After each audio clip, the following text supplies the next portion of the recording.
تم آپ اسی کو دیں گے نا جس کو پہلے نماز سکھائی ہوگی، جس کو طہارت کا مسئلہ سکھایا ہوگا، استنجا کرنا آپ نے سکھایا ہوگا، وضو کرنا سکھایا ہوگا کم از کم، پھر نماز کا طریقہ آپ نے سکھایا ہوگا، تبھی تو بچے کو کہیں گے۔ کون باپ ہے جو اپنے بچے کو سکھا رہا ہے؟ اور پھر وہ نبی جو رحمت للعالمین ہے وہ فرما رہے ہیں جب بچہ 10 برس کا ہو جائے تو مار کر نماز پڑھاؤ۔ اعلی حضرت امام علیہ سنت فرماتے ہیں کہ مار کر نماز پڑھاؤ، سرکار نے حکم فرمایا، یہ اس لیے نہیں تھا کہ وہ نماز ہے، بلکہ اس لیے کہ وہ فرض ہے۔ اس لیے نہیں کہ نماز ہے، اس لیے کہ فرض ہے۔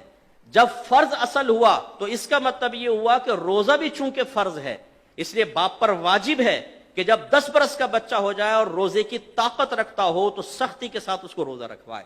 اور اگر 10 برس میں باپ سختی نہیں کرے گا نماز اور روزے کے بارے میں تو وہ گناہگار ہوگا، مکروہ تحریمی کرے گا۔ مکروہ تحریمی فعل ہے یہ، کیونکہ حدیث کا رد کرنا یا اس کے خلاف جانا مکروہ تحریمی ہوتا ہے، سرکار کے حکم کے خلاف جانا۔ اب کتنے والدین ایسے ہیں، ہم تو ہر تو بچہ 10 برس، ابھی تو کھیلنے کی عمر ہے، ابھی کون سا بالغ ہوا ہے۔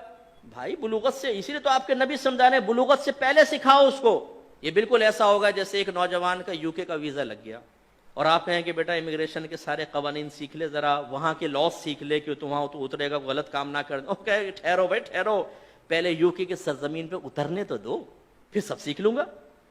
تو آپ کیا کہیں گے؟ اتر کے کوئی غلطی کرے گا واپس بھیج دیں گے، بے وقوف آدمی، ابھی سے سیکھ یہاں پر آئلٹس وغیرہ کر، لینگویج آج کل بہت ضروری ہے اور سارے قوانین۔ لہٰذا اگر کوئی نسوار رکھ کے پچکاریاں مارتا ہے نا یہاں پر، یا نظر بچا کر لفٹ کے اندر پان کی بڑی سی پیک پھینک کر پورا رنگ کر دیتا ہے جہاں رنگ کرنے کی کوئی حاجت بھی نہیں ہوتی، یہ بھی جب دبئی جائے گا تو سارے لاس سیکھ کر جائے گا۔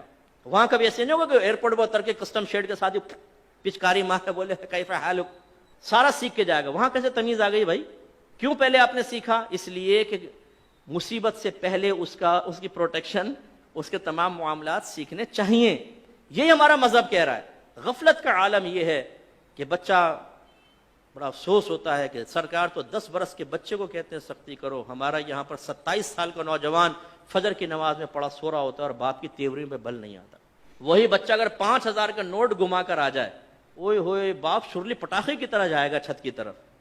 5000 کا نوٹ گما کر آ گیا، دونوں دن 2-4 تماچے مارے گا، چائے لائیں گے تو چائے کو لات مار دے گا، لے جاؤ نہیں کھانے کو دل چاہ رہا۔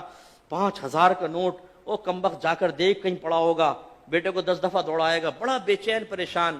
وہی بچہ فجر کی نماز قضا کرے تو زیادہ اتنا بڑا بدبخت ہے، پڑھتا ہی نہیں نماز، نکل جائیں گے۔ ناشتہ ڈٹ کے کھا رہے ہیں، سب کچھ ہے، بھائی کوئی خوف نہیں ہے آپ کو؟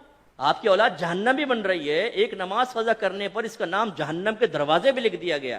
جیسے آپ کے دروازے پہ آپ کے بیٹے کے بارے میں اکرم نام ہو تو اکرم چرسی لکھ کے کوئی چلا جائے تو خوش ہوں گے آپ؟ بولیں گے کس نے لکھا ہے میرے بیٹے کا چرسی؟